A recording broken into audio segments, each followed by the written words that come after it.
So let me show you guys something. Here, I have a couple databases, okay?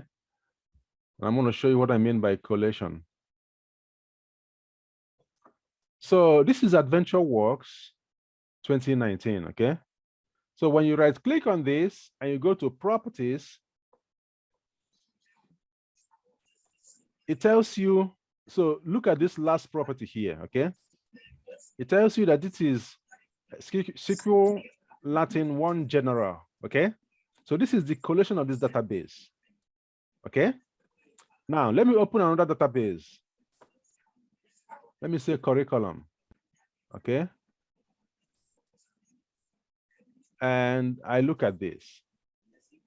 So these two are the same collation, Latin 1 general CP1. Let me see if I can find one with a different collation.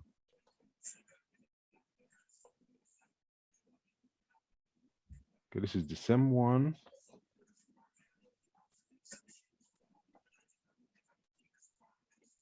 Okay, so now this one is different, okay?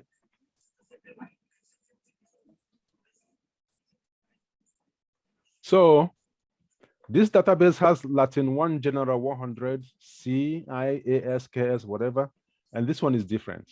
So when you are joining on tables from these two different databases, okay, if you don't put, because the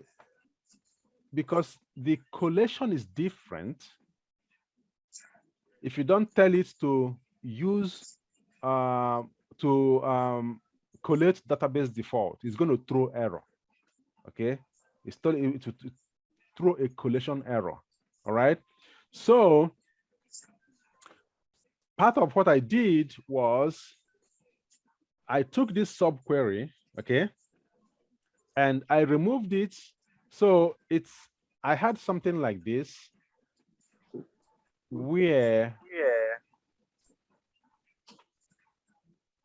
so I had, let's say select. Is my voice still echoing? No, it's Eric. Okay. So let's say from table A, right?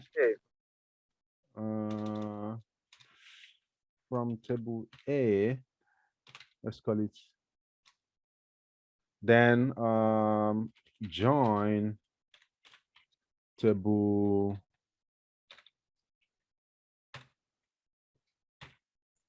this is table B. Just going to say table A. Table A, okay? Then this will be on A dot ID is equal to B dot AID, something like that.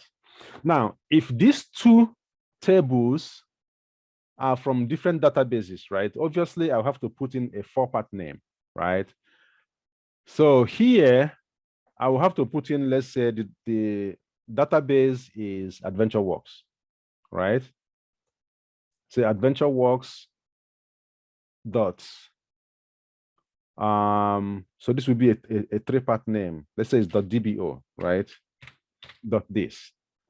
And then this one is from, let's say it's from the report server, a different database. I will say .dbo dot this, okay?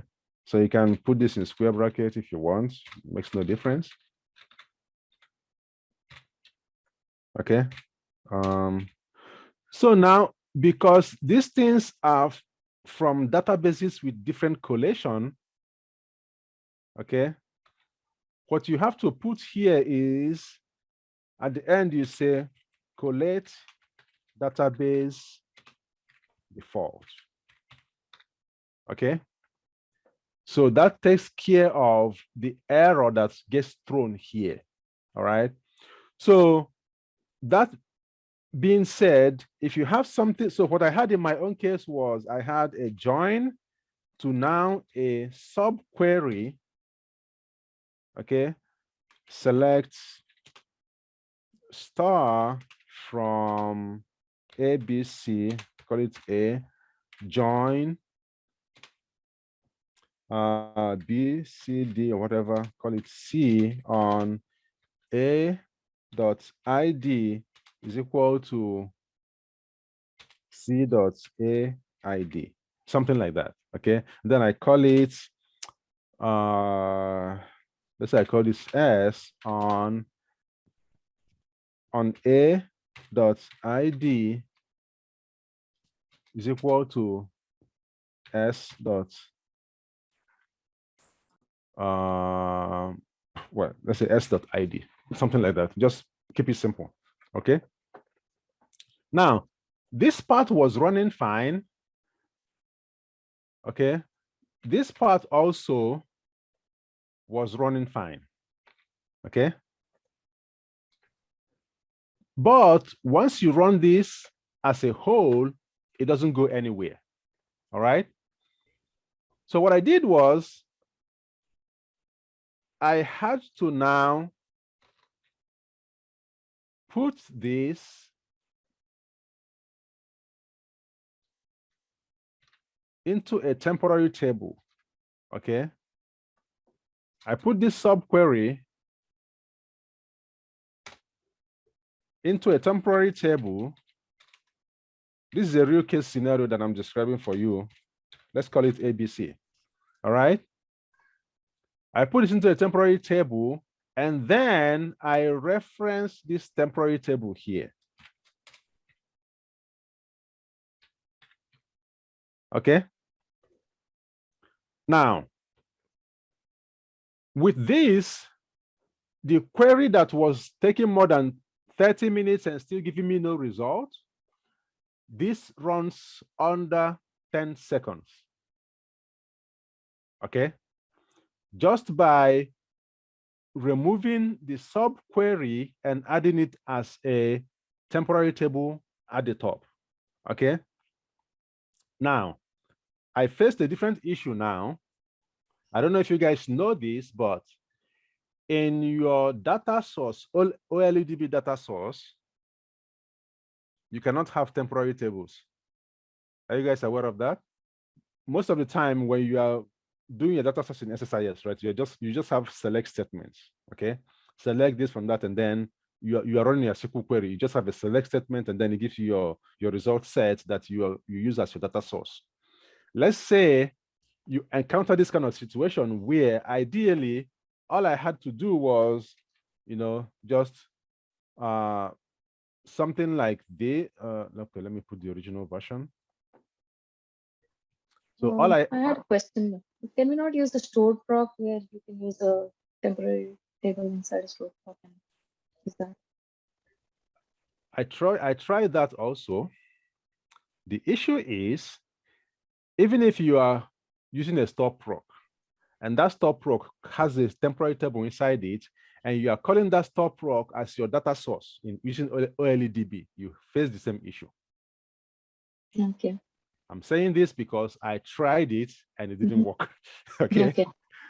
So I'm giving you a first-hand information. I'm not telling you I read this somewhere. I tried it actually, because I'm like, okay. So you can't use temporary tables within when you're using OLEDB connection in the SSI, whether it is from storeproc or direct SQL query. Yes. Okay. There is a workaround actually. There's a workaround which involves using CTE. No, it's not a CTE thing. It involves, there's an option you have to use where basically you put this in sort of like a dynamic statement, and then you list all the columns out. But when I was doing that, I'm like, okay, why go through all of this? The thing is, so this ideally will work, okay, in your data source, in your OLEDB data source, right? But this will throw error because of the temporary table, okay? So what I did then was, instead of using this and using that option, whatever, I'm like, okay, what I can do is I create an execute SQL task. So this very first part that is causing the problem, I create an execute SQL task because temp tables will work in execute SQL task. Okay. You can call your store procedure there that has temp tables, no problem. The only place you're going to have issues is with the OLDB data source. With execute SQL task, you have no problem. So what I did is I now put this in an execute SQL task, put it in a table. You can put it in a global temp table, right? So that you can now reference it in your data source, in your OLDB data source. If you put it in a local temp table, you might not reference it. Or you can create a staging table, okay? Load it using execute SQL task and then reference it from your data source. All right. So that's how I was able to solve that. Okay. So you can use it, but you can't create it in the source OLED source. But you can use Yes. it if it has been created already in the previous steps. So I don't know if you can reference. You should be able to reference a global data source. I'm not sure, but in my own case, what I did is I created it as a staging table. Okay, and then I now referenced it in my join here as a staging table. So that's how I was able to. I believe I'm not sure if you can reference it as a temporary table. I don't know. I didn't try that. Or maybe I did and it didn't work. All right.